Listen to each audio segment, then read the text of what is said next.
I'll just start by saying this. I'm very happy for Canada. I'm very happy for the Eurovision fans in Canada, and I know they exist. I am very, very happy for them.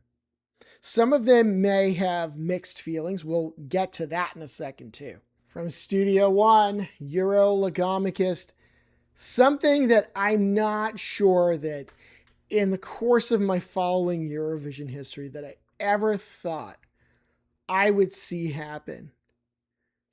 But it's happened. Canada,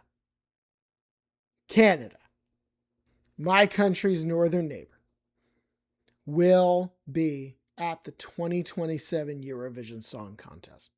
That is astonishing. So we heard in recent weeks that Canada was getting full EBU membership. We heard that it was going to be a consideration. We heard, stay tuned, we'll have more to say about this in the future. So what I was thinking was that maybe Canada would be working towards participating in the Eurovision Song Contest within the next couple of years. Maybe. Well, as it so turns out, Canada is going to be there this coming year at the 71st Eurovision Song Contest in Bulgaria, probably in Sofia, but we will get to that later. So a new country coming to the Eurovision Song Contest, one that actually already has a history with the Eurovision Song Contest, as is sometimes the case when you have countries that weren't participating but had some of their countrymen and women representing them in a manner of speaking at the contest.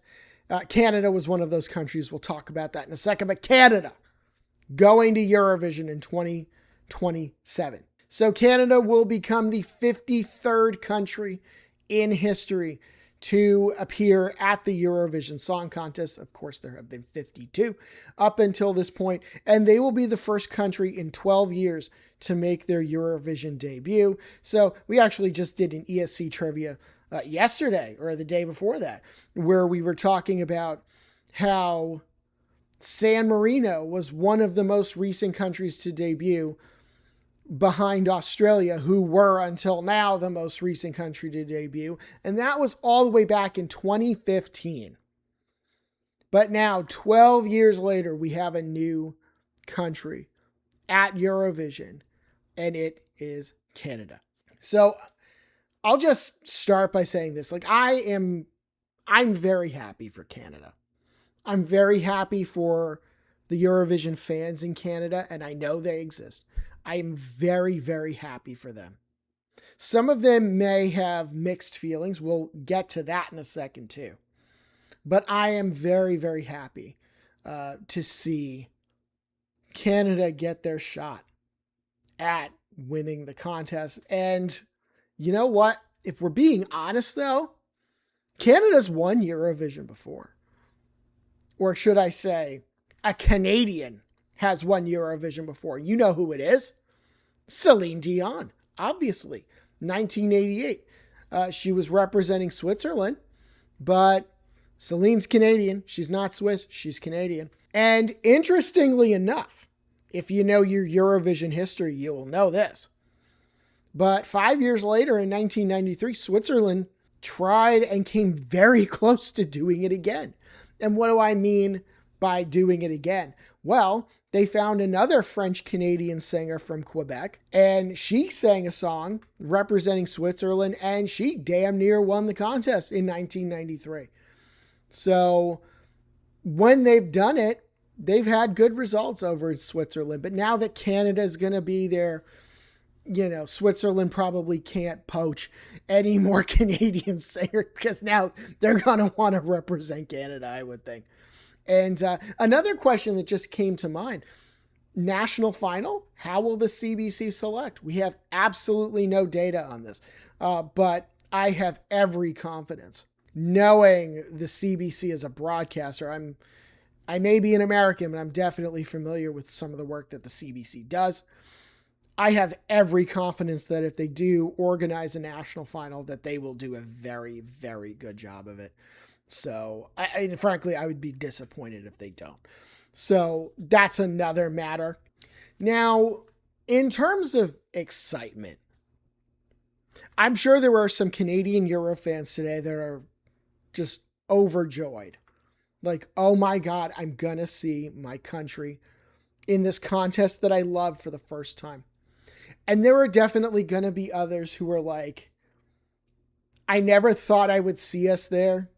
And I kind of prefer us to stay out because us being there will kind of change the chemistry of the contest. Kind of like there are people who feel, oh, it's definitely a different circumstance, but about America ever being in the Eurovision Song Contest. And as an American, I will say we definitely should never be in the Eurovision Song Contest for a variety of reasons. But I think there probably are some Canadians feeling this way too. Kind of like, this isn't ours. Like, this is a European thing. I mean, there are non-European countries in it now, but there are probably some, I guess, purists, we can call them, who might feel like, we're not in Europe. This isn't our contest. We probably shouldn't be there just for the integrity of the Eurovision Song Contest because there's so much of that going around these days. I understand that, but nevertheless, your country is there. And I personally will be hoping for Canada to do well because I am a big fan of Canada. You can see I got Canada right there. That's Ottawa. That's obviously not a picture. That's a portrait. It's a painting, whatever. But I love Canada. So I am very happy for all of those Eurofans, even if some of them are not for their own reasons. And you know what? What have we been seeing? Now, Legomicus Media here, we operate several channels. So this is Euro Legomicus. We talk about the Eurovision Song Contest. We also have a channel, Legomicus Elections, which you should totally follow if you're interested in that sort of thing. And one of the things that we have done is we've followed Canadian politics, and we've seen how Canadian politics have changed over the last few years. So Justin Trudeau, he was the Prime Minister of Canada. He got run out right at the very beginning of 2025, towards the end of 2024. The Prime Minister who took over the leadership of the Liberal Party there is Mark Carney. Mark Carney had to turn around and fight a federal election a few months after that. So in the spring of last year. And one of the major issues of that campaign, and mind you, the Liberal Party was 15, 20 points behind the Conservatives prior to Carney becoming Prime Minister. One of the major issues in that campaign became the United States and American aggression, unfortunately, towards Canada. Economic aggression, let's say. And also threatening to annex them every other day, which thankfully we haven't heard too much of lately, but it could always still start again. And there was also a pledge in that for closer ties to Europe, closer ties to the European Union. There have been some people actually talking about Canada joining the EU, which that's a whole different story. It is not going to be as easy for Canada to join the EU as it was for them to get into the Eurovision Song Contest. That is for sure. But Canada and the Carney government have been trying to foster closer ties to Europe. And indeed, you see all of the European influence that still exists in Canada. Take a walk around Montreal, especially the old city of Montreal, and tell me that you don't see shades of France there. Or go through parts of Quebec City and tell me that you don't see a French influence there. And hell, I mean, the Canadian monarch is British. So obviously there are extensive ties between Canada and Europe. And this is just, even though in the grand scheme of things in geopolitics, participating in something like the Eurovision Song Contest, it's small potatoes in the big picture, but it is yet another tie between Canada and Europe. So the last question I want to ask for now in this discussion is a question that I saw somebody raise earlier. If Canada won the Eurovision Song Contest, would they host it someday? So now Australia, you understand why they could probably never host the contest. There is a significant time difference there is a significant distance difference. And indeed, Australia is clear on the other side of the world from Europe, from where the majority of those countries are. It makes sense why Australia would not be able to do it. Canada's a lot closer. Parts of Canada ain't too far from Iceland. I mean, there are parts of Canada that are way far away.